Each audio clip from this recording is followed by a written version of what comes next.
Magandang araw mga idol. Samahan nyo kami paano magpalit ng gulong ng ating mountain bike. Ito yung DIY how to change your exterior tire mga idol. Kaya samahan nyo kami. Ito, flat na po. Hindi na po ito pwedeng gamitin pang ulit kasi marami na itong butas mga idol. Kaya samahan nyo kami paano palitan. Mga idol, dumating pala yung parcel natin galing sa online shopping. Mga idol, kapag tayo po ay umorder sa online ng gulong, igawin na po nating set mga idol. Samahan nyo na po ng interior. Mga idol, after natin buksan yung parcel, i-demo po namin sa inyo paano magpalit ng exterior at interior ng ating gulong. Siyempre una, kakalasin muna natin lahat ng mga nakatali dito sa parcel natin. Then, kakalasin natin yung exterior mga idol. Siyempre, pero bago mabunot yung exterior, unahin mo yung interior. Bunutin natin siya ng dahan-dahan. Yan mga idol. Kapag nakuha natin at nailabas na yung interior sa loob ng gulong, isunod po natin ang interior para matanggal po siya sa wheel o sa gulong. Yung pagtanggal natin ng gulong, ginamitan po natin ng plastic stick. No? Yung plastic stick para maikot po natin maigat makalas ang gulong, yung kalahating part. Then pag nakalas natin yung kalahating part, madali na po siyang bunutin mga idol kasi pag natanggal mo na yung kalahati, matatanggal na rin yung kabilang side. Yan mga idol.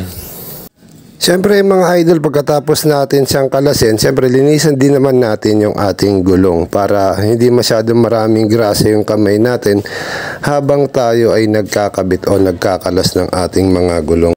Ngayon naman mga idol, i-demo natin paano ikabit yung bago natin biling gulong, yung exterior at interior. Siyempre mga idol, uunahin natin ikabit yung exterior.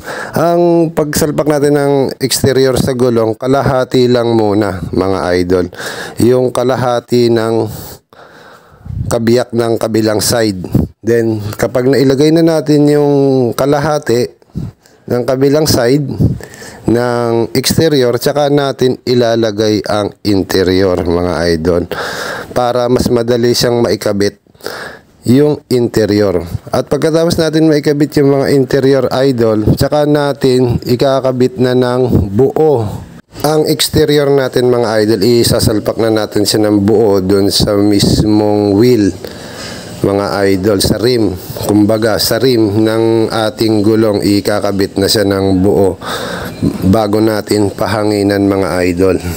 Mga idol, pagkatapos natin magpalit ng interior exterior ng ating gulong, pupunta naman tayo sa vulcanizing shop or sa mga bike shop para magpahangin po ng ating gulong bago natin ibalik sa ating mga bisikleta.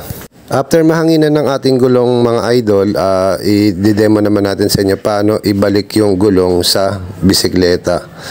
Yung sa atin kasi mga idol, madali lang ibalik gawa ng ang ating ihe or hub is safety lock o quick release.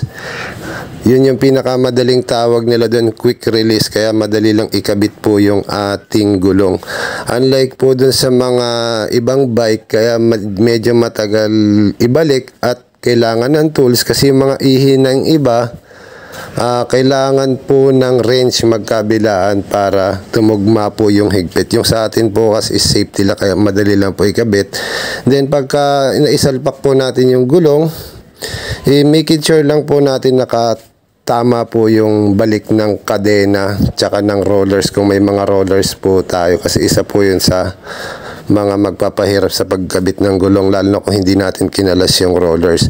Pero dun sa mga ibang bike naman kasi, ang ginagawa para mas madaling maikabit yung gulong idol, ang ginagawa naman ng iba ay kinakalas ng buo yung kadena. Talagang tinatanggal talaga nila yung kadena, lalo na kung yung kadena ay may safety lock din or quick release yung kadena, no? Kaya mas madaling ibalik yung gulong, hindi mo na kailangan i-alignment o hila-hilain pa yung mga kadena.